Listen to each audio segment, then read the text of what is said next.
Allez, go.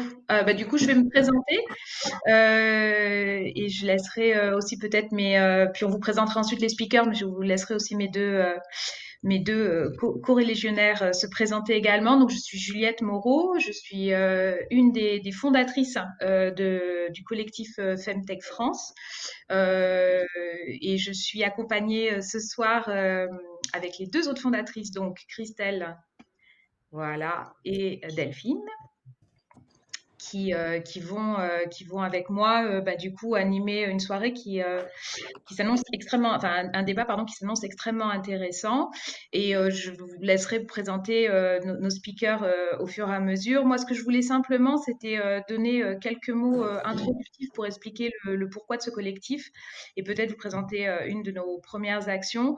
Bon, aujourd'hui, la Femtech, si vous êtes dans ce webinaire, je n'ai pas besoin de vous repréciser que ça touche à tout ce qui concerne la santé intime et sexuelle de la femme. En tout cas, c'est l'innovation dans la santé intime et sexuelle de la femme. En tout cas, c'est la définition qui en est donnée à ce jour. Ça touche tant des outils de technologie type logiciel, IA, data, mais ça va aussi sur des outils des médicaments, des produits ou des dispositifs médicaux.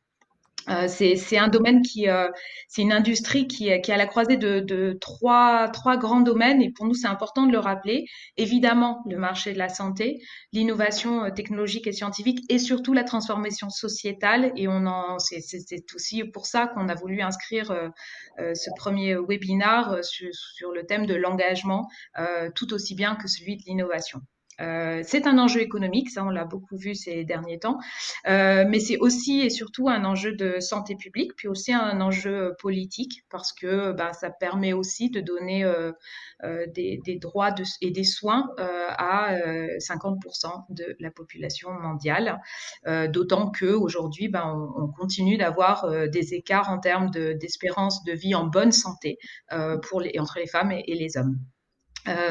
Pourquoi Femtech en France et Femtech France en particulier? Parce qu'aujourd'hui, c'est un écosystème qui est en pleine explosion, qu'on repère pas toujours complètement, mais nous, à date, on a déjà identifié plus de 100 startups Femtech en France, ce qui est un joli chiffre pour une industrie qui, euh, qui a été référencée comme telle par la BPI il y a moins d'un an. Et aujourd'hui, nous, on a voulu créer ce collectif sur lequel on appelle de nos voeux un maximum d'entrepreneurs et entrepreneuses à nous rejoindre avec pour concrètement aider à la création et au déploiement de projets innovants en santé de la femme. Et pour ça, de le faire à travers à la fois de la synergie entre tous les acteurs de l'écosystème. Donc, c'est à la fois les porteurs de projets, c'est aussi les chercheurs, c'est aussi les industriels, les professionnels de santé. Prendre part au débat. Vous n'êtes pas sans avoir noté que la santé en France est un sujet important, un sujet sur lequel également il y a des fonds qui ont été mis en termes d'innovation en santé. C'est important aussi que ces fonds-là ils soient mobilisés aussi autour de la santé des femmes et on souhaite pouvoir participer au débat sur ces sujets-là avec vous. Et puis pouvoir aussi plus généralement et on arrive en fait à notre première action, aider l'ensemble de la communauté Femtech pour évoluer, grandir, créer des partenariats, apprendre des choses qui vont vous permettre d'aller plus loin dans le développement de votre projet, voire de votre entreprise. Et notre première action, ça a été de lancer un premier bootcamp que je laisse Christelle peut-être nous présenter un peu plus. Oui, merci pour cette intro et ravie de vous retrouver ce soir. Alors j'essayais de me mettre en grand, mais j'y arrive pas tout de suite, c'est pas grave. Euh, Juste pour vous parler donc du bootcamp et cette première action de formation. Du coup, l'idée c'est de donner et de booster les projets, de les accompagner sur un mois. Donc, ça va démarrer le 18 octobre. C'est 2 fois 2 heures de cours par semaine. On finira par un meet-up à Paris en réel avec les partenaires. Et entre-temps, c'est des petits boosts sur 3 sujets qui nous semblent vraiment importants, qui sont piliers dans les projets. La santé des femmes, le système de soins. On a aussi la chance d'avoir 2 partenaires, le groupe Vive et Organon, qui vont aussi pouvoir intervenir et donner par exemple des modules sur comment on travaille avec un grand groupe et des partenaires partenaires privés et comment on peut travailler aussi avec une mutuelle. Et puis le troisième pilier qui est aussi le marché de la Femtech. Donc vous donnez aussi des insights sur comme la communication de l'intime sur le marché, sur ce qui marche aux États-Unis, faire un peu tour de tout ça pour vraiment booster les projets et vous faire vous rencontrer aussi d'autres acteurs. Donc voilà, on est très contente de pouvoir lancer cette première action dès le mois. Et les candidatures sont ouvertes. Elles ont ouvert il y a quelques jours et jusqu'au 30 septembre. Vous pouvez candidater jusqu'au 30 septembre avec des résultats le 12 octobre et pour un démarrage le 18. Donc ça va aller très vite. Donc voilà, si dans les auditeurs ou auditrices, il y a des personnes intéressées, c'est le moment. Voilà. Et puis on vous mettra le lien, évidemment. Il doit s'afficher quelque part, mais sinon c'est sur notre site, hein, c'est femtechfrance.org. Voilà. Et maintenant, je vais laisser la parole à Delphine qui va voilà, animer ces débats avec nos speakers qui ont plein de choses à vous dire sur cette question de l'innovation et de l'engagement. Merci Christelle. Du coup, bonjour à tous. Donc, je m'appelle Delphine Moulu, fondatrice du collectif Femtech France, avec Juliette et Christelle. Donc, ravie de vous avoir avec nous ce soir. Pour vous expliquer un petit peu comment ça va se dérouler, on va commencer par une table ronde avec nos entrepreneurs Femtech pendant une demi-heure. Et ensuite, on a la chance d'avoir Clémence Allemand, directrice de la BU Santé de la Femme. Bonjour Clémence, merci d'être avec nous, qui nous fera une petite présentation sur les engagements d'Organon dans la santé de la femme. Donc ça sera juste après la table ronde. Donc commençons dès maintenant avec cette table ronde. Donc le sujet d'aujourd'hui, comment faire se rencontrer l'innovation et l'engagement. Tout un programme et je sais que nos entrepreneurs ont pas mal de choses à dire sur le sujet. Je vais commencer, si ça vous va, par vous présenter rapidement et ensuite on passera aux premières questions. Donc on a Paola Cravero avec nous. Salut Paola. Salut. Fondatrice et CEO de Vulvae, la première application dédiée à la santé de la vulve. On a Clara Stevenson. Salut Clara. Ça. Fondatrice et CEO de Solence. Clara développe une thérapie numérique pour les femmes atteintes du syndrome des ovaires polykystiques. Et on a Cyril Aoudi. Hello Cyril. Salut. Fondateur, CEO de Perifit, donc la sonde de rééducation périnéale connectée. On a également Cécile Réal, cofondatrice et CEO de Endodiag, qui va nous rejoindre dans à peu près 5 minutes, je pense. Donc Endodiag, il développe un diagnostic précoce pour l'endométriose. Et Cécile a une deuxième casquette. Elle est aussi cofondatrice et CEO d'un fonds d'investissement qui s'appelle Meddevice et qui est spécialisé dans la medtech. Du coup, c'est parti, on commence. Première question du coup pour sauter directement, mettre les pieds dans le plat. Du coup, pour vous, à votre avis, est-ce qu'on peut créer une femtech aujourd'hui sans être engagé et sans porter des valeurs féministes? Et par féministe, j'entends égalité homme-femme. Est-ce que Paola, tu veux commencer? Bah oui, oui. Moi, c'est assez clair. Je considère que je me suis engagée dans la Femtech parce que je suis féministe. Donc, du coup, c'est forcément lié pour moi. Et je pense que le secteur est tellement lié à des enjeux d'égalité femmes-hommes qu'on ne peut pas avoir une vision complète de la problématique qu'on traite en santé des femmes si on n'a pas, si on s'est pas interrogé sur l'égalité femmes-hommes et donc sur son engagement féministe. Du coup, pour moi, ça semble primordial, mais peut-être que ce n'est pas l'avis de tout le monde. Qui veut réagir? Clara? Oui, je peux compléter. Alors, moi, j'ai un point de vue qui est très personnel sur la question également, parce que je me suis engagée dans la Femtech parce que je suis patiente et que j'ai fait un certain nombre de constats à la fois en tant que patiente et que femme qui m'ont amenée à aller chercher des solutions qui n'existaient pas. Donc, ceci étant dit, je pense très sincèrement qu'on peut imaginer innover dans le milieu de la santé de la femme sans partir sur un terrain engagé sur le plan militant. Parce que on est quand même dans du technique, on est dans l'innovation médicale, donc on peut imaginer qu'on ne s'engage pas. Mais ce que je constate moi à titre personnel, c'est que quand il s'agit de maladies qui sont sous-adressées, sous-diagnostiquées et qui passent sous le radar du débat public, on est obligé à un moment de s'engager pour une meilleure visibilité de la pathologie ou des femmes qui y sont touchées et pour une certaine évangélisation en fait de la cause et du sujet qu'on porte pour pouvoir tracer la route aux solutions qu'on va proposer. Ça, c'est ce que je découvre d'ailleurs en ce moment. Et pour terminer, bah, moi je suis de l'avis de Paola. Je pense que c'est hyper important d'être engagé pour ce qu'on fait parce qu'on a du coup beaucoup plus de force et d'énergie pour combattre toutes les difficultés qu'on a rencontrées quand on est entrepreneur. Quand on est en accord au niveau du sens, tout est beaucoup plus facile. Et donc pour moi c'est primordial également. Top. Merci à tous les trois. Et du coup, très concrètement, comment ça marche au sein de vos entreprises respectives? Comment vous réussissez à faire cohabiter cet engagement avec la partie business? Qui commence du coup? Parce que tout à l'heure, tu as donné la parole et C'est moi qui distribue.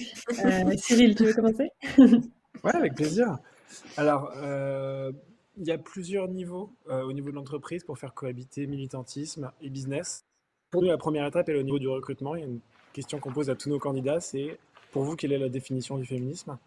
Et on essaie d'avoir une discussion sur le féminisme avec toutes les personnes qui passent en entretien. Et c'est un élément qui va être déterminant selon les cas sur le recrutement. Ensuite, au sein du business, nous, c'est assez simple, même s'il y a des cas un peu plus complexes. Globalement, on essaye d'améliorer la santé et le bien-être des femmes. Et il n'y a pas vraiment besoin d'être féministe pour être d'accord avec le fait que c'est important d'améliorer la santé et le bien-être des femmes. Donc, ça se passe plutôt bien. On a quelques retours, des fois, négatifs de prospects quand on utilise des termes comme Women with Vaginas, qui donc essayent d'être le plus inclusif possible. Et on a des personnes qui viennent nous parler sur les réseaux sociaux pour nous dire bah non, en fait, vous pouvez juste dire women parce que les gens, c'est la même chose en fait. Des gens qui essaient d'être plus exclusifs. Et bah, nous, on fait le choix de maintenir notre inclusivité malgré des retours négatifs de ces prospects. On pense que c'est important et on pense que dans tous les cas, c'est pas quelque chose, tant que ça ne met pas en danger la société, c'est pas un problème. Mais dans le cas où ça mettrait en danger la société, nous, on préférerait quand même continuer à communiquer avec le plus de monde possible, continuer à maximiser notre impact euh, sans avoir de danger grave pour la société. Très clair. Clara, tu veux nous expliquer pour toi comment ça se passe chez Solence? Oui, alors moi, il faut que je précise que Solence est à un stade peut-être moins avancé que les autres entreprises qui sont représentées aujourd'hui. On en est au tout début. Mais ce qui est sûr, c'est que le recrutement est absolument essentiel dans cette logique de donner une vision à l'entreprise et une vision engagée à l'entreprise. Donc, il faut que les personnes qui s'embarquent avec nous aient une vision commune sur la problématique qu'on souhaite adresser et la façon dont on souhaite l'adresser. Ça, c'est la première chose. Après, moi, j'ai tendance à distinguer deux choses. C'est les actions qu'on peut avoir, je dirais, dans le débat public. Là-dessus, avec Solence, on est un peu en train d'élaborer notre positionnement et je pense que ça peut parfois desservir d'avoir un propos qui soit trop engagé. Desservir comment? C'est que je pense que ça peut effrayer effectivement certaines parties prenantes. Donc, il y a un enjeu stratégique à se poser la question comment comment on s'exprime sur la place publique.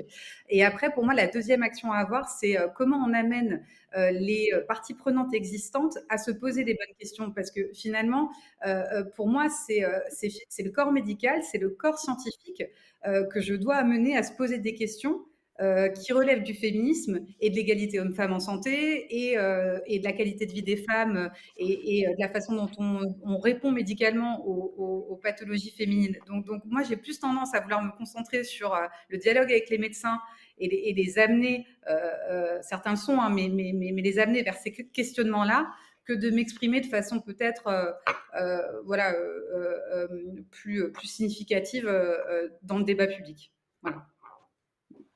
Et comment ils réagissent aujourd'hui, les médecins et les professionnels de santé Eh bien, alors je suis assez surprise parce qu'on a plusieurs types de réactions. Certains professionnels de santé, souvent, je dirais, il y a un gap générationnel, c'est-à-dire que les jeunes professionnels ont tendance à vouloir se saisir du numérique et se saisir, si je puis dire, de l'holistique en santé. Les anciennes générations sont un peu moins, je dirais, ont moins la capacité de le faire. En revanche, ce que moi je constate au niveau du SOPK, c'est qu'il y a une certaine forme de militantisme académique. On voit certaines jeunes chercheuses notamment commencer à s'emparer de cette problématique, à s'engager très clairement politiquement pour une meilleure reconnaissance de la pathologie. Et ça, je veux dire que ça me surprend et que ça m'aide beaucoup, ça me conforte dans ma démarche médicale et scientifique. Voilà. Ouais, enfin, j'en profite pour rebondir parce que c'est aussi ce que je constate sur le sujet des douleurs vulvaires. En fait, même dans le milieu médical, il y a un militantisme, même dans le milieu business, il y a un militantisme. Donc, en fait, en définissant bien nos valeurs, en définissant bien le cap, bien la vision, on va s'entourer de gens qui adhèrent à ça. Et du coup, ça permet d'avoir cette vision, ces engagements et d'avoir cette voix qui s'exprime, de réunir autour de soi les gens qui ont envie d'aller dans la même direction. Et finalement, parfois, ça fait un peu trop le tri parce qu'effectivement, il y a des gens qui vont peut-être un peu au début être effrayés et se dire ah non, c'est peut-être un petit peu too much. Mais en fait, ça permet d'agréger vraiment les gens qui vont dans la même direction et ça permet pas de ne pas perdre son énergie à aller sur aussi d'autres projets qui, en fait, on va essayer de faire trop de négociations, trop de changements dans le cap qu'on avait défini. Et donc, ça permet aussi de filtrer, en fait, en quelque sorte. C'est aussi, enfin, moi, en général, j'ai tendance à pas du tout édulcorer mon discours et à vraiment être du genre à mettre les pieds dans le plat. Et c'est vrai que parfois, ça me coûte. Je pense qu'il y a des opportunités qu'on loupe à cause de ça. Mais je me reconnaissais bien dans ce qui a été dit au début. En fait, on est là pour changer les choses, pour apporter un autre discours. On doit être, on est innovant, mais pas que en termes de business. On est innovant en termes de posture, on est innovant en termes de vision de la femme, des femmes, des relations. Donc tout ça, ça se porte dans un discours au-delà de se porter dans un business aussi. Et si on commence à l'édulcorer alors qu'on vient juste de se lancer, je trouve que c'est dommage parce que justement, on est là pour bousculer. Enfin, moi, c'est ma vision des choses. Ouais, et ça te permet du coup aussi de faire un tri, de gagner du temps. Enfin, je le vois comme ça. Peut-être trop trié, mais... On reviendra après. Enfin, je voulais vous demander justement après si ça a pu vous desservir ou vous jouer des tours. Mais d'abord, je voulais accueillir Cécile. Bonjour Cécile, bienvenue. Bonsoir tout le monde. Excusez-moi, je vous Aucun souci. On était sur la question de comment chacun réussit à faire allier innovation, faire allier engagement, enfin à faire fonctionner l'engagement au sein de son entreprise et à le faire marcher. Je perds complètement mes mots et à faire cohabiter innovation et engagement. Est-ce que tu veux nous expliquer chez Endodiac comment ça fonctionne? Je pense qu'on a toutes des valeurs fortes et des engagements forts dans ce qu'on fait. C'est effectivement des projets. Les choses évoluent un peu, mais au départ, on s'adresse à des sujets qui sont très peu couverts, très peu traités. Je pense qu'on a tous été un peu choqués de certaines situations, et ce qui nous a peut-être poussé aussi à démarrer nos activités. Après, je pense qu'il y a différentes sphères. Il y a la sphère de l'entreprise, c'est les valeurs qu'on partage au sein des équipes, qui sont extrêmement importantes et effectivement où il y a besoin d'un alignement fort. Après, il y a effectivement les engagements et les positions vis-à-vis des partenaires, et je crois qu'effectivement les médecins, c'est compliqué de travailler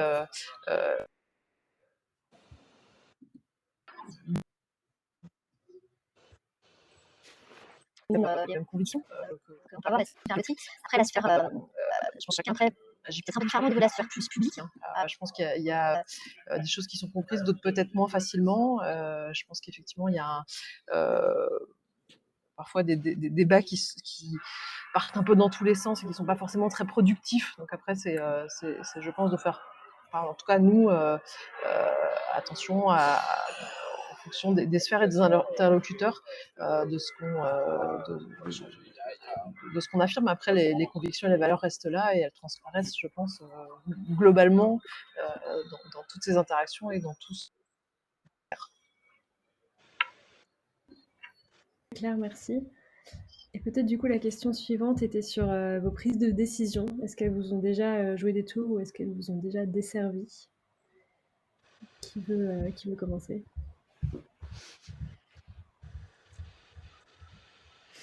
Je peux me lancer. Moi, je pense que,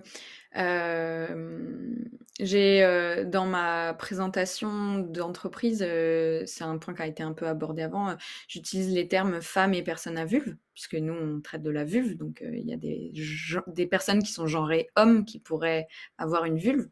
Et de défendre ce point de vue, par exemple, devant des investisseurs, c'est extrêmement compliqué. Donc, nous, je pense qu'il y a eu parfois des blocages dans les relations qu'on a nouées potentiellement avec des investisseurs basés là-dessus, parce que on ne fait pas beaucoup de concessions là-dessus. De la même manière, il y a des médecins qui ont eu des réactions assez violentes face à cette formulation. Voilà, de nous dire mais ça n'existe pas, les personnes à vulve. Bon, bah, en fait, c'est pas moi qui définis comment les gens veulent qu'on parle d'eux. Donc, moi, ma posture, c'est de me dire s'il y a des gens qui veulent qu'on les désigne comme ça, je sais pas qui je suis pour leur dire non. Donc, c'est ma posture et c'est la posture que je veux défendre avec l'entreprise. Et ça, pareil, dans la communauté médicale, c'est parfois très difficile à assumer et il y a des collaborations qui ne se font pas à cause de ça. Mais comme je disais tout à l'heure, bah, ça fait le tri. En fait, on se concentre sur les personnes qui sont 100% alignées avec ce qu'on veut défendre. Et c'est à la fois dommage parce qu'effectivement, on peut se couper de certaines expertises qui auraient été hyper importantes. Et c'est vrai que nous, par exemple, sur le sujet des douleurs vulvaires, il n'y a pas beaucoup d'experts. Donc, d'en perdre un, finalement, sur la centaine qui existe en France, c'est beaucoup déjà.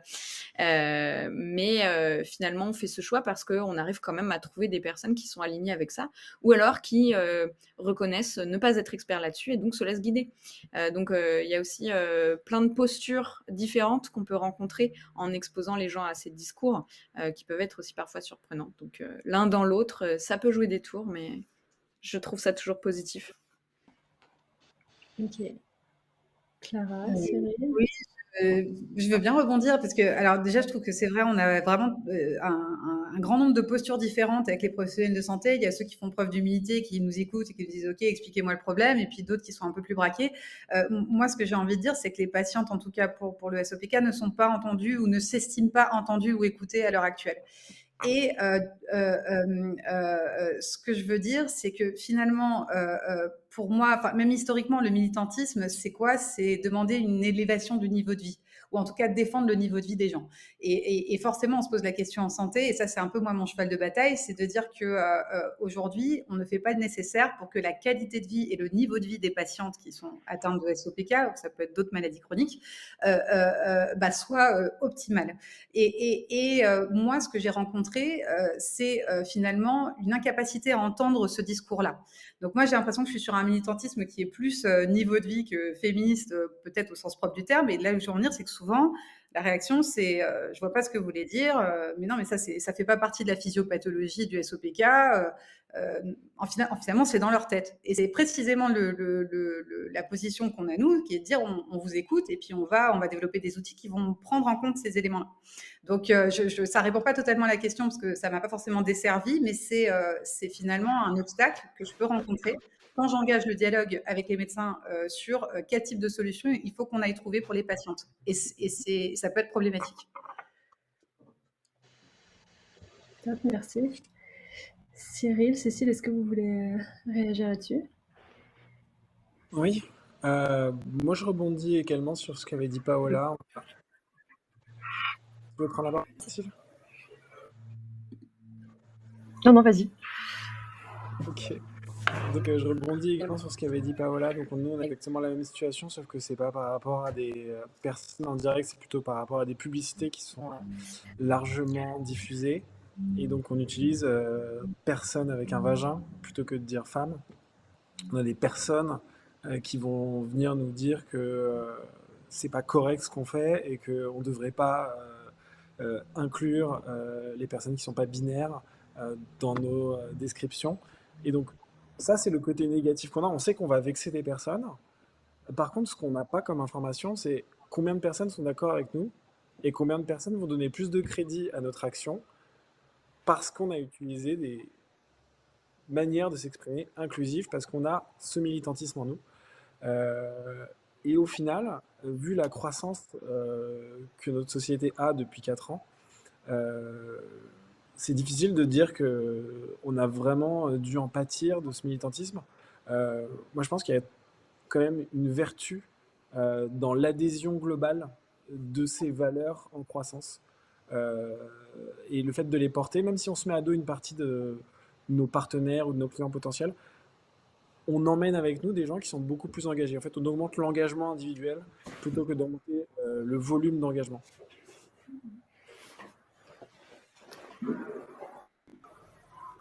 Cécile, est-ce que tu veux compléter? Alors, on a commencé il y a un peu plus, il y a une dizaine d'années, mais quand on a commencé l'endométriose, personne n'en parlait, personne ne savait ce que c'était, hein, on faisait l'endo quoi. Les choses ont changé aujourd'hui, mais au début, notamment, on a beaucoup essayé d'expliquer les douleurs qui étaient liées à la pathologie. C'est vrai qu'on a eu, c'était compliqué. Des financements. Un jour, on dit, arrêtez de parler de la douleur, ça parle plus. Et c'est vrai que c'est compliqué et c'est quelque chose qui n'est pas résolu et on a continué à comprendre et de se battre sur ce sujet en disant mais non, les douleurs c'est pas normal, les douleurs c'est pas grave, c'est pas possible. Et c'est vrai que je pense que ça a rendu en tout cas le démarrage un peu plus compliqué. Après ça, voilà, aujourd'hui on est dans une situation qui est totalement différente, mais pour moi c'était pas possible de réduire le discours à ça n'est que de l'infertilité. C'est plus compliqué que ça. Ouais, puis c'est une fois de plus réduire les femmes à leur fonction reproductive plutôt que de parler des problèmes et des douleurs. Ce discours existe toujours, hein, même si ça a progressé. Ouais, je l'ai entendu. On est d'accord, on est d'accord. Mais il y a encore du chemin. Et on le voit, ouais, parce que la Femtech c'est très large. Santé de la femme, il y a plein de segments différents et en France, les startups qui sont sur la fertilité ont plus de facilité, ou en tout cas sont plus écoutées et plus suivies par les fonds d'investissement encore aujourd'hui. Il y a même, je rebondis sur ce que tu dis, mais il y a, en tout cas pour le sujet que je connais, qui est le SOPK, il y a vraiment une centralisation de la réponse médicale autour de la fonction reproductive de la patiente. C'est comme ça qu'on mesure les résultats. Une fois que la grossesse est obtenue, rentrez chez vous, tout va bien. Et je reviens un peu sur ce que je disais avant, et commencer à avoir un discours qui dit non, mais en fait la femme elle est plus que ça, et il faut qu'on s'intéresse à sa capacité à mener sa vie sociale et de citoyenne de façon la plus optimum possible. Et comment on fait ça? C'est compliqué d'embarquer les médecins sur ces sujets-là. Pas tous, hein, je généralise pas, mais c'est pour moi, à mon niveau, j'ai la sensation que c'est là-dessus qu'il faut que je milite. Et peut-être, plutôt que de parler de militantisme, moi j'ai envie plutôt de parler d'activisme. Pour moi, c'est une attitude politique, c'est une attitude morale dans les démarches qu'on a avec les différents interlocuteurs qui va être propice à l'action et au changement. Voilà. Merci, ouais, complètement. Et du coup, peut-être pour la suite, quelles solutions du coup vous voyez ou quelles idées vous avez pour réussir du coup à faire cohabiter la partie business et avec ses valeurs? Est-ce que vous avez des pistes, des idées, des souhaits? Peut-être que je peux commencer, étant donné que nous, on n'a pas trop de difficultés à faire cohabiter les deux. On recrute des gens qui sont alignés avec nos valeurs, qui sont beaucoup plus engagés. On se met quelques personnes à dos, mais on ne mesure pas le nombre de personnes qui sont plus engagées par nos prises de position et qui visiblement sont, au final, ce choix n'est pas préjudiciable. On n'a pas vraiment besoin de mettre en place un système pour pouvoir maintenir notre engagement sans prendre de risques au niveau business. Je pense que dans notre cas, il faut juste continuer de la manière qui a réussi jusqu'à maintenant. Avec la question sur le féminisme en entretien, que tu veux dire? La question sur le féminisme en entretien, l'utilisation d'expressions inclusives comme Ouais. personne avec un vagin plutôt que femme, entre autres. Ouais. Ça marche. Je veux bien enchaîner parce que j'y avais jamais réfléchi avant de me poser la question. En fait, tout s'est fait assez organiquement en fait quand j'ai créé Vulvae, moi, parce que c'est mon militantisme et mon travail associatif qui m'ont mené à la création d'entreprise. Donc en fait, c'était un peu, enfin, c'était organique quoi. Et en fait, là, on commence à grossir un petit peu et justement, on commence à se poser des questions. Et c'est vrai que je suis assez alignée avec ce que dit Cyril. Il faut continuer à faire comme on fait. Mais je suis vigilante sur le moment où l'implicite ne sera plus suffisant pour faire persister les engagements.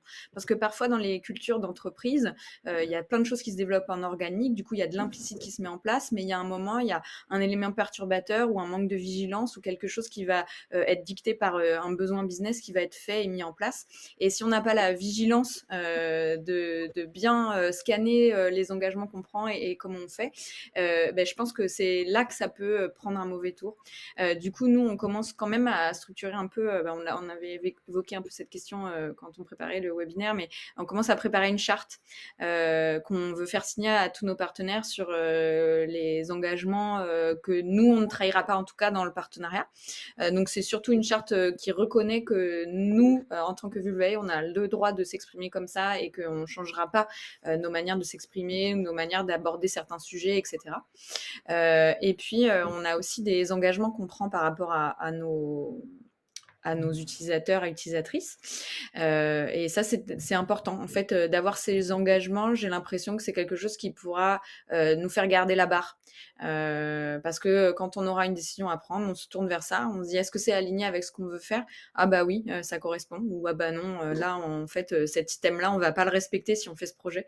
Et du coup, ça nous permet d'avoir des filtres assez simples pour faire le tri. Voilà. Super.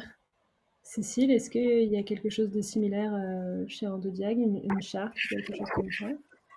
Alors, on n'a pas une charte, effectivement, mais je suis assez d'accord, les sociétés grandissent et c'est au fil des partenaires extérieurs ou les salariés, c'est pas toujours évident, l'implicite s'installe, ça je suis tout à fait d'accord. Et pour le désinstaller, moi c'est plus aussi de le rappeler, d'être vigilant et aussi d'exposer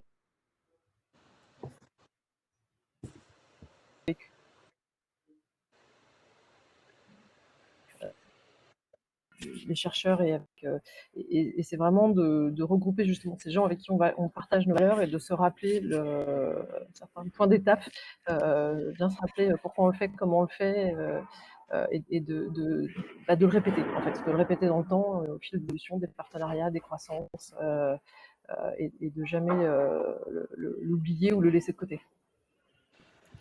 Être intransigeant, très clair. Clara, alors toi tu disais effectivement que Solence c'est plus jeune, mais j'imagine que tu te questionnes déjà sur ces sujets-là. Bah oui, parce que bon, moi j'ai la chance d'avoir eu des pionniers devant moi qui ont un peu défriché le terrain, donc je peux aussi apprendre en fait des actions des autres. Donc ce sera peut-être un peu plus facile pour moi. Moi, pour l'instant, j'en suis au même stade que Paola l'était au départ, c'est-à-dire que je fais des choses assez instinctivement. Comme je le disais avant, j'ai plutôt tendance à aller évangéliser le corps médical et les parties prenantes institutionnelles et le monde scientifique plutôt que d'aller investir le débat public, même si c'est quelque chose que je souhaite faire aussi à un moment parce qu'on en a besoin. Pour rebondir sur ce que disait Paola, je pense qu'une des voies communes qu'on peut imaginer, et ce sera peut-être le rôle de Femtech France, c'est d'imaginer effectivement un corpus de règles sans que ce soit trop contraignant non plus, mais si le secteur de la Femtech est un secteur et qu'on partage tous des valeurs communes, il y a un intérêt à finalement se regrouper sous une bannière. Et ce qui ferait que les personnes qui contractent avec des entreprises identifiées Femtech savent à quoi s'attendre et savent qu'on veut conserver une marge de manœuvre, que ce soit sur le plan de ce qu'on exprime, de ce qu'on fait. Et ça, je pense que c'est une belle piste. Ce serait intéressant d'y réfléchir de façon commune. Voilà, c'est ça que je veux dire. Et tu verrais ça comment de label? Alors ça, l'idée n'est pas de moi, elle est de Cécile, je crois, donc je ne vais pas la le label, ou alors même ça peut être une charte généralisée, ça peut être un certain nombre de choses. Ça peut être des clause types aussi. Typiquement, il y a certains secteurs qui s'organisent en mettant à disposition de leurs membres des clauses qui permettent de sécuriser certains aspects qui sont déterminants. Et c'est des clauses qui pourraient être reprises par les entrepreneurs dans leur contrat. Et ils pourraient aller piocher. Ça, c'est aussi une idée, par exemple, d'outils pour porter des valeurs, quoi. Complètement. Cécile, est-ce que tu veux compléter sur le label ou c'est tout bon? Non, c'est tout bon, mais je pense auquel on peut peut-être réfléchir. Il y a plusieurs personnes là ce soir qui ont peut-être aussi des idées dans ce sens-là, mais effectivement sur le sérieux, la qualité de ce qui est fait et effectivement qui peut, on l'a vu quand même dans d'autres domaines, avoir un intérêt assez fort et qui rejoint ces valeurs clairement à travers l'adhésion à ce label ou à cette charte. Complètement, oui. Et du coup, parmi le public, n'hésitez pas, si vous avez des idées sur cette charte ou ce label, on est preneur avec le collectif. On peut peut-être ajouter quelque chose ou juste par rapport à l'actualité, on en a discuté avec Juliette, où vous avez tous vu, je pense, passer cette semaine plusieurs articles qui étaient quand même un peu assassins sur la femtech ou du femtech bashing en disant oui, ça commence, enfin il y a de l'argent et ça commence à être tout et n'importe quoi, c'est peut-être pas trop sérieux, où sont les garants d'un point de vue médical, donc effectivement, je crois qu'il va falloir, il y a un intérêt comme ça, je suis tout à fait ravie des idées que vous portez parce que il va pas falloir qu'on se laisse non plus comme ça dénigrer par d'autres. On ne sait pas trop qui y a derrière ce communiqué là qui est passé par l'AFP, mais de dire oui, il y a effectivement plein de gens qui font des choses hyper intéressantes. Alors oui, il y a aussi des gens qui en font peut-être des choses moins qualitatives ou enfin il faut mettre ce sérieux là. Donc je pense que vos idées ce soir elles sont bien, elles seront sans doute nécessaires. Ouais. Complètement. Merci à tous les 4 pour cette table ronde. C'était super de pouvoir échanger et avoir vos différents points de vue. Merci pour votre temps à tous les 4 et je vais laisser la parole à Juliette et à Clémence pour la suite. On vous garde avec nous, parce que s'il y a des questions, vous restez avec nous. Et n'hésitez pas, d'ailleurs, j'en profite, du coup, je vais donner tout de suite la parole à Clémence, mais n'hésitez pas à alimenter le chat. Alors, vous ne le voyez pas toujours, je pense, en fonction de si vous mettez votre écran en grand ou en petit, mais voilà, proposez-nous vos questions, vos réactions. On se fera un plaisir de les relayer. Et du coup, en effet, je laisse la parole à Clémence d'Organon. Je te laisse te présenter et nous présenter un peu plus justement comment Organon marie engagement et développement de l'innovation au service de la santé des femmes. Exactement. Bonsoir à tous et merci beaucoup donc de me laisser la chance de participer donc à cette présentation et merci pour ces échanges parce que vraiment ça me réjouit. Je me dis qu'on est bien à la bonne place chez Organon en étant là. On est vraiment à la croisée des chemins entre innovation et engagement et donc je suis ravie de pouvoir vous faire cette présentation de notre laboratoire. Et pour moi, la Femtech France aujourd'hui, ce que vous proposez comme projet, c'est juste là où il faut être puisque les entrepreneurs en ont besoin, nous industriels on en a besoin aussi au final pour les patients. Donc voilà, je suis vraiment ravie d'être avec vous pour vous présenter donc l'engagement d'Organon France en santé des femmes et comment est-ce que cet engagement s'incarne au quotidien donc chez Organon. Donc vous avez parlé de vision chez Organon. La vision, elle est simple, elle est justement d'améliorer la santé de chaque femme et de faire que chaque jour soit un jour meilleur. Donc c'est ambitieux comme vision, ça draine derrière une mission qui est de mettre à disposition des patientes des solutions innovantes et ingénieuses pour que chaque jour soit pour elles un jour meilleur. Et j'avais juste un détail. On ne parle pas de santé de la femme, mais on parle de santé des femmes. Alors, on ne précise pas si c'est avec vulve ou vagin. Voilà, c'est les femmes en général. Et c'est comme ça qu'on inclut, qu'on essaye d'être, en tout cas, le plus inclusif possible sur toutes les femmes, parce que chacune est spécifique dans ses besoins. Organon, c'est un laboratoire pharmaceutique qui a une trajectoire atypique dans le monde de l'industrie pharma, puisqu'il a été créé il y a une centaine d'années, en 1923. Et après, depuis, au fur et à mesure des différentes fusions, rachats, etc., le nom s'est perdu. Et on l'a finalement retrouvé, ce nom, en 2021. Comme on avait gardé une histoire forte sur la partie santé des femmes, justement, c'était un laboratoire qui était fondé autour de la contraception et de la fertilité principalement.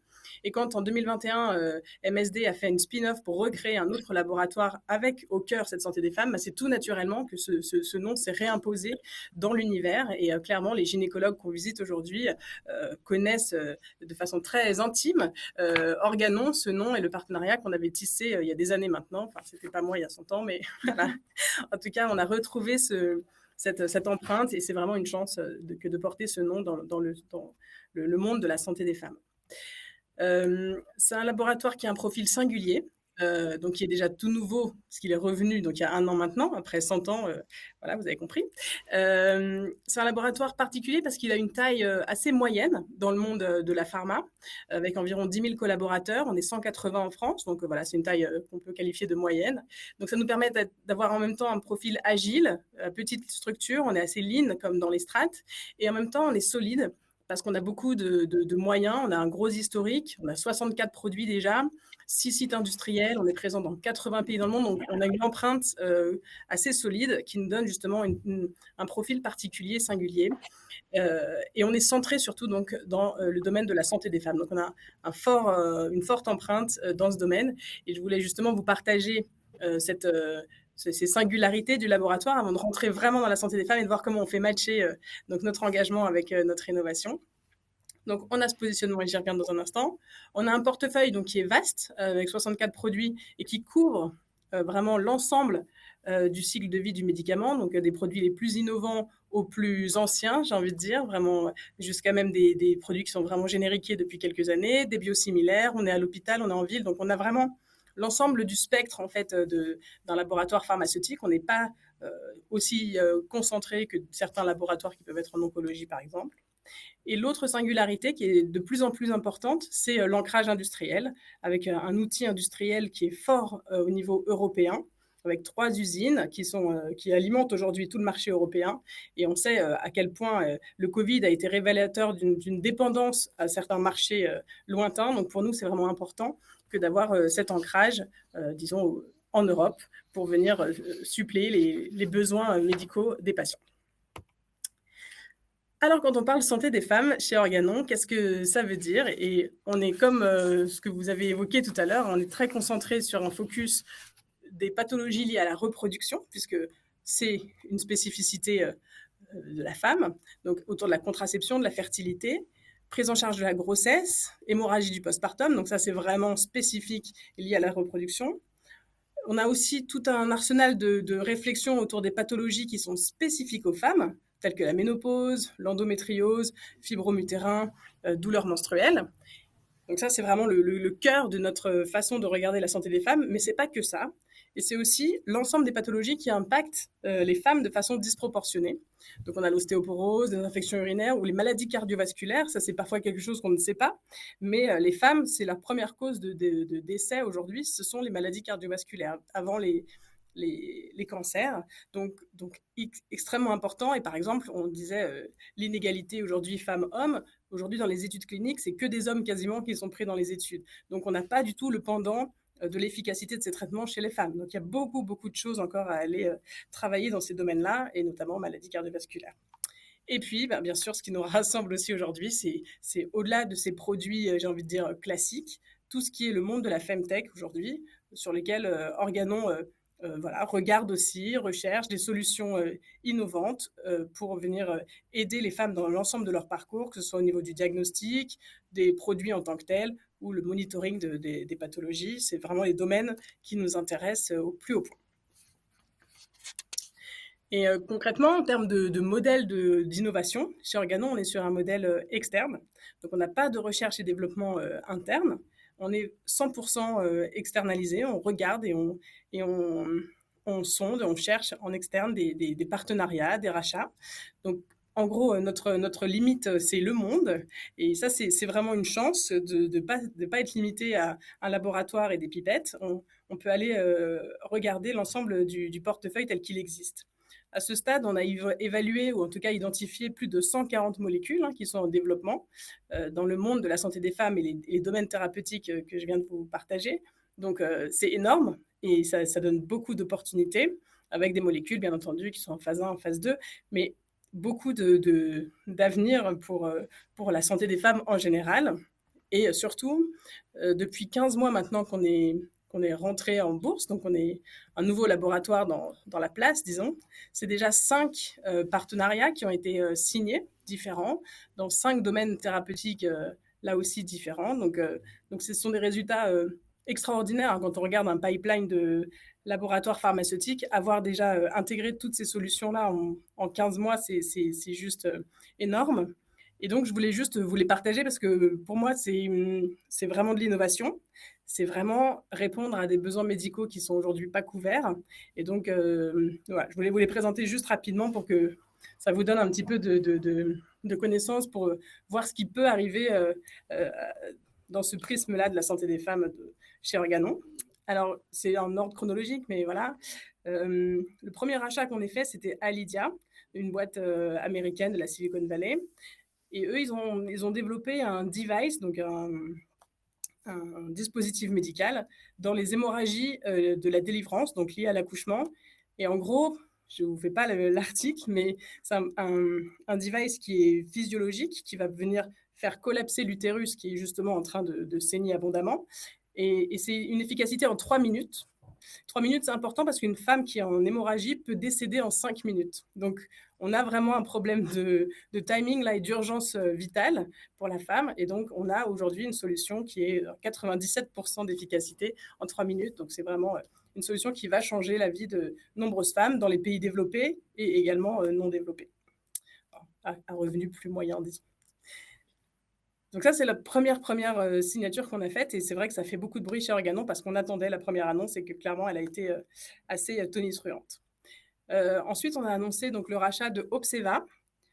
Obseva, c'est autre chose, mais c'est aussi dans la reproduction, plutôt dans la grossesse, puisque c'est lié au travail prématuré, et notamment les grandes prématurités. Vous savez, des enfants qui naissent à 6 mois, 7 mois de grossesse et qui sont du coup encore immatures, surtout en ce qui concerne la maturation pulmonaire, la maturation nerveuse, cérébrale.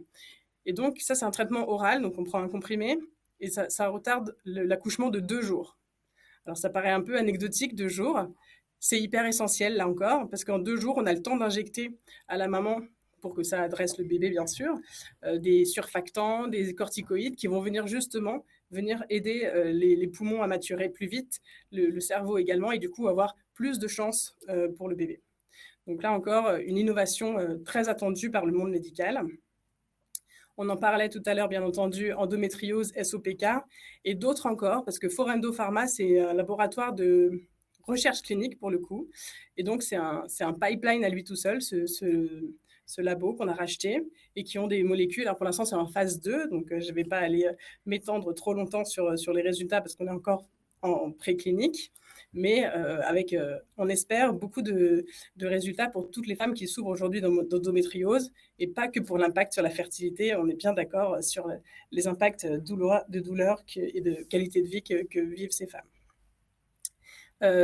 Plus dernièrement, donc sur les derniers mois, donc Darebio, qui a un gel dans la vaginose bactérienne. Donc là, c'est à peu près 20% des femmes qui souffrent de cette pathologie au cours de leur vie. Donc c'est énorme comme prévalence. Et on a des solutions très simples et innovantes avec des nouvelles classes thérapeutiques avec ce gel. Et le dernier, qui a donc 2 mois maintenant, c'est Circle, une boîte pour laquelle aussi on a fait ce partenariat de commercialisation. Et c'est innovant, c'est un nouvel mode de contraception qui est non hormonal et qui est à la demande. Donc, c'est pas une pilule ou un stérilet, c'est pas long terme, c'est à la demande, disons comme un préservatif. Et pour moi, c'est important d'avoir cette innovation en contraception parce qu'on sait aujourd'hui en France, il y a encore environ 30% des grossesses qui sont non souhaitées, non désirées. Donc, on voit qu'il y a encore un besoin d'avoir des solutions différentes pour les femmes. Chaque femme a sa contraception. Et il y a encore une place importante pour des contraceptions innovantes, pour des femmes qui justement n'ont pas trouvé, à travers les hormones notamment, la solution qui leur convenait. Donc voilà, ça c'est 5 exemples de 15 mois de partenariat, donc ça va vite et ça va fort, j'ai envie de dire. Ça c'est l'innovation qu'on va vivre chez Organon dans les mois ou années à venir, et c'est vraiment hyper excitant. Ça c'est les produits qui vont vraiment venir servir des besoins médicaux non couverts. Et pour allier du coup engagement, chez Organon, on associe vraiment des actions au quotidien qui sont également engagées pour la santé des femmes. Et donc, je voulais vous partager quelques éléments, quelques exemples pour vous montrer comment chez Organon, ça répond, ça résonne et c'est congruent, disons. Donc, on a une stratégie RSE qui est vraiment ce qu'on appelle au féminin, que ce soit à travers une responsabilité sociale. Donc, j'en veux pour preuve des partenariats et des projets d'aller développer l'accès, par exemple, à la contraception dans plus de 70 pays qui sont vraiment à revenus faibles ou modérés. Et du coup, on va mettre à disposition un accès abordable à la contraception pour près de 100 millions de femmes dans le monde d'ici 2030. Donc voilà un engagement fort parce qu'on est persuadé que la contraception, au-delà du fait de ne pas faire de bébé, c'est de pouvoir permettre à la femme de vivre la vie qu'elle désire et de choisir si, oui ou non, elle a envie d'agrandir sa famille et de pouvoir driver ce choix. Donc ça, pour nous, c'est extrêmement important.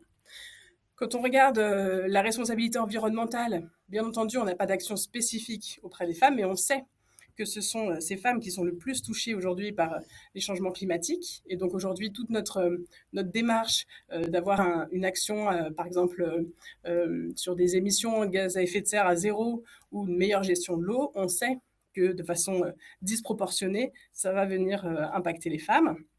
Et puis, en ce qui concerne la gouvernance, on en a tous entendu parler. Aujourd'hui, chez Organon, bien sûr, on vise l'équité salariale. Ça, c'est quelque part le minimum pour une entreprise telle que la nôtre. On est aussi très engagé dans la partie des recrutements pour assurer donc une bonne représentation des femmes à tous les niveaux de l'entreprise. J'en veux pour preuve aujourd'hui le comité de direction dont je fais partie. On est 60% de femmes aujourd'hui au comité de direction. Donc, on peut dire que cet objectif est atteint et à maintenir, bien entendu, parce que j'aime bien la notion d'implicite et jusqu'au moment où ça bascule et on ne s'en est pas rendu compte parce que c'était un petit peu ténu. Donc nous, nos valeurs, elles sont partagées et je pense qu'elles sont vécues au quotidien par l'ensemble des fondateurs. Donc voilà. Autre projet qui existe aujourd'hui, encore une fois, en 15 mois d'existence du laboratoire, c'est une communauté, Her ERG, dans laquelle toutes les femmes, mais aussi les hommes, parce que l'idée, c'est pas non plus d'être excluant et entre soi, etc. On peut venir justement participer à cette communauté. C'est une vraie plateforme d'échange, d'enrichissement interpersonnel dans lequel chacun peut avoir accès à beaucoup de ressources, de personnes ou de programmes pour venir justement se développer personnellement, à la fois sur du développement personnel, voire réfléchir à ses objectifs professionnels ou être dans le bien-être au travail. Enfin voilà, il y a beaucoup de sujets qui sont traités dans le cadre de cette plateforme de collaboration. Et on a des exemples très concrets qui peuvent en éclore, en venir. Et j'en veux pour preuve un exemple qui pour moi a été vraiment symbolique de notre positionnement et comment on l'a incarné au quotidien. C'était le 8 mars, donc tout le monde sait que c'est la journée internationale du droit des femmes. Eh bien, Organon a donné, offert cette journée de façon congé payé, rémunéré, à l'ensemble de ses collaborateurs à travers le monde, pour justement que ce soit une journée où on prend soin de soi, si on est une femme, ou de quelqu'un de sa communauté si on est un homme, pour justement, parce qu'on sait très bien que les femmes ont plutôt tendance à moins prendre soin d'elles. Et donc là, c'était vraiment mettre sous la lumière le fait que c'était important qu'elles prennent soin d'elles et donc de prendre des rendez-vous médicaux ou pas que. On pouvait aussi aller se faire un spa ou une piscine. Mais l'idée, c'était vraiment de pouvoir prendre soin de soi pendant cette journée et juste ça. Et donc, ça a été un message très important pour l'ensemble des collaborateurs et puis aussi relayé. Donc, c'était un chouette jour. Donc voilà, en quelques minutes, j'espère que je n'ai pas été trop rapide, mais c'était important pour moi de positionner Organon dans cet environnement parce qu'on est vraiment à la croisée des chemins, comme je disais, entre l'innovation d'un point de vue produit et projection de portefeuille et aussi engagement interne, valeurs et voilà, envie de tous les fondateurs de participer et de faire avancer la santé des femmes. Merci beaucoup. Alors pour le coup, D'une part, c'était très clair. En plus, je pense que c'est aussi une belle introduction après les quatre fondateurs de start-up, fondatrices et fondateurs de start-up, de montrer aussi enfin voilà, le next step, la partie industrielle. Je réitère ton point, c'est en effet important que Femtech France aussi puisse fédérer des acteurs avec votre pouvoir d'action et votre capacité aussi à intégrer dans tout, y compris les RH. Donc c'est intéressant parce qu'en plus ta présentation, elle est revenue aussi sur des thématiques qu'on a pu évoquer dans nos échanges. Merci beaucoup. Merci.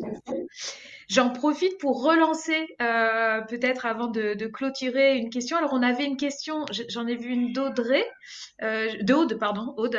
J'espère que je la comprends bien. Je pense que l'idée, donc la question, c'est pour les services proposés, est-ce qu'il s'agit de proposer aux femmes d'être dans l'auto-suivi à domicile ou d'offrir des diagnostics et d'inciter les femmes à les consulter vers les professionnels de santé? Par ailleurs, y a-t-il un intérêt à positionner ces services par rapport aux certifications médicales? Donc, je pense que ça s'adressait plutôt à nos start-upers par rapport au type de service que vous proposez.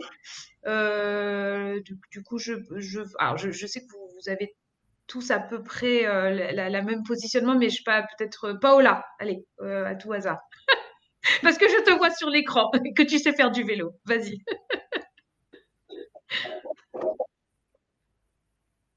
On t'entend pas, voilà. Nous, on est sur un parcours d'autogestion de son parcours de santé global. Donc, on va accompagner les personnes de comprendre leurs douleurs, évaluer leur récurrence, comprendre à quoi elles vont être liées, pouvoir apprendre à communiquer dessus pour pouvoir du coup efficacement transmettre les informations aux spécialistes qu'elles vont aller voir. Entre-temps, on leur propose un annuaire où il y a des spécialistes qui sont répertoriés, histoire qu'elles n'aillent pas voir un spécialiste qui n'est pas formé, parce qu'aujourd'hui, il y a moins de 20% des gynécologues qui connaissent les pathologies qu'on adresse, nous, de douleurs vulvaires. Et ensuite, on va amener vers les traitements, mais via les professionnels de notre réseau. Et ce qu'on va mettre en place aussi, c'est de l'éducation thérapeutique. On a des programmes qui vont permettre aux personnes qui ont donc de la douleur vulvaire chronique de mettre en place les habitudes dans leur quotidien qui vont changer la donne sur leur douleur chronique. Le but, c'est vraiment, parce que la douleur chronique, on va chez le médecin, on prend un médicament, la douleur, en fait, elle est souvent toujours là. Il y a toujours quelque chose qui va gêner dans le quotidien, et entre chaque consultation, on va être un peu démunis. Nous, on veut remplir cet espace entre chaque consultation en donnant aux femmes le pouvoir de mettre en place des choses pour elles-mêmes dans leur quotidien. Donc, du coup, on va vraiment faire ce lien tout au long du parcours et s'insérer dans tous les endroits où la patiente n'a pas de recours médical pur. Voilà, pour expliquer un peu ce qu'on fait. Et du coup, nous, on n'est pas à la recherche de certification médicale pour le moment, hormis sur les programmes d'accompagnement thérapeutique où on va essayer de faire valider les techniques sur lesquelles on travaille.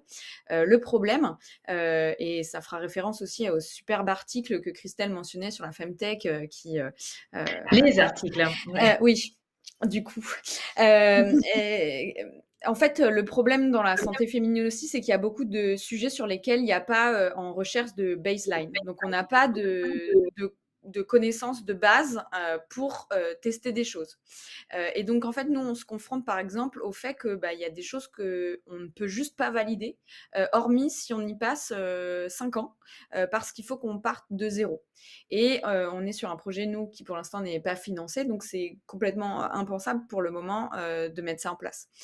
Donc pour nous, on veut aller vers ça, mais on a besoin avant, en fait, finalement, que la recherche se bouge un petit peu. Et du coup, c'est un serpent qui se mord la queue. Si on court après des certifications, on n'avance pas, on propose rien, et du coup, on bouscule pas le secteur. Donc nous, on a décidé de se dire, on bouscule le secteur, on essaye de poker partout là où on peut aller, et on verra ensuite là on pourra aller chercher des choses plus tangibles en termes de certification pure. Par ailleurs, tout ce qu'on fait est validé par des spécialistes. Donc, on n'a pas de certification en tant que telle. Par contre, tout est validé avec un comité scientifique expert des pathologies qu'on traite. Et c'est ça aussi que nous, on met plus en avant qu'une quelconque certification. Merci. Du coup, il y a un point qui est important et Clara, je te laisserai présenter un petit peu aussi ce que vous faites côté de ton côté, pardon. Mais un point important quand même, c'est la question du temps. C'est important de noter que la Femtech, c'est aussi la santé. Donc la santé, ça prend du temps. Alors je pense que Organon ne me contredira pas, Clément, sur ce sujet-là. Ça prend du temps, ça prend de l'investissement. Donc c'est des choses qui peuvent pas non plus s'installer tout de suite dans le service rendu, mais qui nécessitent aussi un petit peu de qualification. Je te laisse parler, Clara, rapidement, et après, on a une autre question que j'aimerais qu'on puisse poser avant de fermer nos échanges. Alors, tu souhaitais que je rebondisse sur Juste la question. expliquer rapidement où se situe ton activité par rapport à... Voilà. Oui, donc pour rebondir un petit peu juste sur ce qu'a dit Paola, chez Solence, nous, on s'attaque aussi à l'éducation thérapeutique et finalement à l'autonomisation des patientes sur leur hygiène de vie. En fait, sur le SOPK, on a un axe thérapeutique qui est sous-adressé et sous-utilisé, c'est la médecine du mode de vie, qui, pour nous et dans les valeurs qu'on porte, est une médecine comme une autre. Et pour qu'une femme puisse actionner ce levier thérapeutique, elle doit être autonomisée dans la connaissance de la pathologie, autonomisée dans la connaissance de l'impact de son environnement et de son mode de vie sur sa pathologie. Et donc, nous, ce qu'on développe, c'est finalement un programme d'éducation thérapeutique sur la même logique que celui qui peut être dispensé en hôpitaux. En tout cas, c'est un petit peu, on va dire, l'essence de ce qu'on fait. Donc, on pousse des connaissances fondamentales vers la patiente pour l'autonomiser, avec la volonté d'obtenir des résultats sur le plan clinique et sur le plan de la qualité de vie. Donc, nous, très clairement, on veut devenir un dispositif médical, c'est-à-dire qu'on veut que notre thérapie, notre solution thérapeutique soit considérée comme un dispositif médical. Et on veut prendre une orientation dès le départ en ce sens. Voilà, le problème, c'est que, vous l'avez dit juste avant, c'est des choses qui prennent du temps, qui demandent de l'argent. Donc, tout l'enjeu va être d'être en capacité de se financer. Voilà. En attendant, bien évidemment, on a une démarche qui est celle de faire développer le programme par des experts de la pathologie, de faire valider techniquement le programme par des partenaires hospitaliers. Voilà. Rien de ce qu'on délivrera ne sera pas préalablement passé par le moulinet de notre comité d'experts et des partenaires hospitaliers. Alors du coup, ça fait la bonne transition avec la deuxième question, qui je pense pourra nous permettre de clôturer notre échange. En tout cas, j'attends vos réponses avec impatience et probablement d'envisager un deuxième webinaire. Donc, désolée Sange, mais je vais la faire en français. Elle est en anglais. À votre avis, qu'est-ce que nécessite comme changement dans l'environnement de financement et d'investissement pour qu'on ait plus d'impact sur la santé des femmes et l'innovation et le changement au sein de la santé des femmes. Donc en gros, la question du financement qui revient souvent, on le sait aujourd'hui, on n'a pas encore eu une énorme levée ou une série XXX sur une Femtech française. Alors, Cécile peut-être, je sais pas, parce que je te sais plus à l'aise sur ces sujets-là. Oui, je pense qu'effectivement, il y a on n'a pas encore les financements qui sont arrivés. Après, je pense qu'on doit rejoindre à la fois ce côté... On n'entend pas. Allô ? Il y a un problème de connexion, peut-être... Je pense qu'on l'entend. Allô, bonjour ? Est-ce que tu peux parler, Cécile ? Oui, on t'entend. Ok. Oui, je pense qu'il y a effectivement, il faut qu'on arrive à rejoindre à la fois le militantisme et le financement et les modèles économiques. Moi, je n'entends pas, malheureusement, le financement... Ouais, non plus. Ah, attends, parce que du coup, pardon, excuse-moi, Cécile. Est-ce que les autres speakers, vous entendez Cécile ? Oui. Non. Oui. Non, pas moi. Non. Ah, bon, c'est quelque chose, ça. L'essentiel, ce serait aussi que les... Oui, alors c'est ce que gens j'allais qui dire. écoutent. L'Assemblée, dites-nous, est-ce que vous entendez Cécile ? Parce que l'essentiel, c'est que vous l'entendiez. S'il vous plaît, dites-le nous dans le chat, hein, si vous l'entendez ou pas. Ah ben, moi, j'entends. Bon, bah du coup... J'ai l'impression que c'est un souci. C'est bon. Donc, c'est un souci plutôt au niveau des speakers. Donc, Cécile, continue. Oui, le financement, derrière, c'est des financiers, des investisseurs. Donc, on doit à la fois rejoindre le militantisme et des modèles économiques qui font qu'on va réussir à attirer et à plus faire peur à cette communauté financière, mais plutôt aussi à des développements d'entreprises qui à impact, mais qui ont derrière des rationnels économiques comme les autres entreprises, et qui font qu'on va réussir à attirer ce type d'investisseurs. Et avec des projets peut-être porte-drapeau, comme tu l'as dit. Alors, je ne sais pas si c'est des grosses levées, mais en tout cas, c'est des entreprises qui arrivent à se déployer fortement et effectivement à attirer en tout cas des investisseurs connus ou des nouvelles communautés d'investisseurs qui s'impliquent avec nous sur ces sujets. Mais c'est un peu le serpent qui se mord la queue, parce que comment on fait pour lancer, entre guillemets, les startups qui vont pouvoir ensuite prouver la validité des modèles économiques? On le fait sur d'autres pathologies. Après, c'est le... En fait, je pense qu'il faut... rester quand même à voir ce qui se passe sur les autres pathologies. Il y a quand même des modèles économiques qui marchent dans le digital. Il y a quand même dans le diagnostic, dans d'autres choses. Et en fait, il ne faut pas forcément, sur l'aspect, je pense, modèle économique et développement, vouloir être très différent. Ça n'empêche qu'à valeur, on a des convictions, on a des volontés d'impact plus fortes. Après, il y a aussi une communauté d'investisseurs à impact qui se développe assez fortement et qu'on doit peut-être aussi plus cibler dans justement ces premières étapes et le démarrage des sociétés. Merci. Merci beaucoup. Je sais que l'exercice n'est pas simple, puis tu t'es pris. Merci en tout cas de l'avoir présenté. Je ne pense pas qu'on ait d'autres questions. J'en vois pas en tout cas. Puis tout le monde nous entend, donc ça c'est déjà pas mal. Je voulais, alors à moins que Christelle et Delphine, vous ayez quelque chose à rajouter. Bon.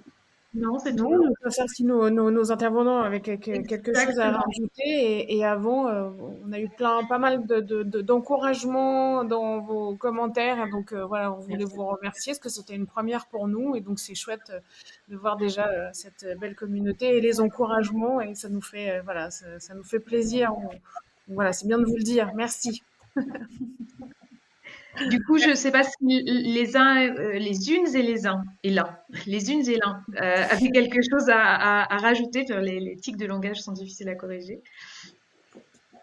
Non, merci beaucoup d'avoir organisé ça. Très intéressant de visibiliser ce sujet de l'engagement dans les femtech, parce qu'on parle souvent de business, on parle souvent d'innovation, on parle souvent de santé, on parle pas souvent de militantisme, d'activisme, enfin moins souvent, et on se pose moins pour y réfléchir. Donc c'est intéressant. Merci. Merci. Oui, pareil, merci beaucoup à titre personnel de m'avoir donné l'occasion de m'exprimer aujourd'hui. Pareil, comme Paola, j'ai trouvé ça intéressant de me poser certaines questions en amont du webinaire. Et puis, merci pour l'initiative Femtech France. J'espère qu'elle va nous porter loin et nous unifier et nous structurer pour des plus beaux lendemains. Voilà. Parfait. Merci beaucoup. Oui, vas-y, je t'en prie. Désolé, chaque fois on parle ensemble. Merci beaucoup pour l'initiative, merci beaucoup pour le moment qu'on a passé ensemble, c'était hyper intéressant. Et je pense qu'il y a énormément de choses à faire autour de la Femtech. C'est un secteur qui va grandir énormément dans les 10 prochaines années. Je pense qu'on est entre nous un peu les pionniers de ce secteur, et donc j'ai hâte de voir ce qui va se passer pour la suite. Et merci en tout cas d'entreprendre cet événement et toutes les organisations qui vont avec, qui vont nous accompagner dans cette croissance. Merci beaucoup. Clémence? Ah, on ne t'entend pas. On ne t'entend pas. Ah, ça ne marche plus. Décidément, on a quelque chose avec le micro et on n'entend plus Christelle non plus. Alors, bon, je ne sais plus. Moi, c'est pour moi que j'avais coupé mon micro. Peut-être que tout le monde m'entend par ailleurs. Ok. Non, mais du coup, ça marche là peut-être. J'ai refait un truc. Ouais, ça marche. Ok, en tout cas, merci beaucoup. Je n'avais rien de plus à rajouter. Ça m'a fait vraiment très plaisir d'être là et j'ai hâte de voir les prochaines étapes. Parfait. Donc du coup, moi, merci énormément, franchement, et merci à Cécile que je vois plus en ligne non plus. Vous avez dépassé nos espérances en termes de qualité des échanges. On attendait déjà quelque chose de très chouette en vous invitant, mais là, ça a été vraiment extrêmement intéressant. Et d'ailleurs, on le voit dans les commentaires, donc c'est top.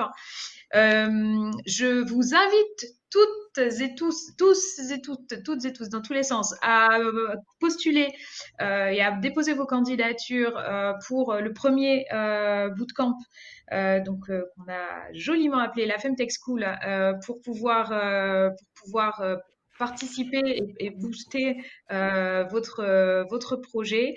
En tout cas, à titre personnel, si c'était pas moi qui l'avais lancé, je postulerais. Voilà. Du coup, je trouve ça chouette ce qu'on va apprendre. Donc, n'hésitez pas. Et puis à très bientôt pour un prochain événement. Merci encore.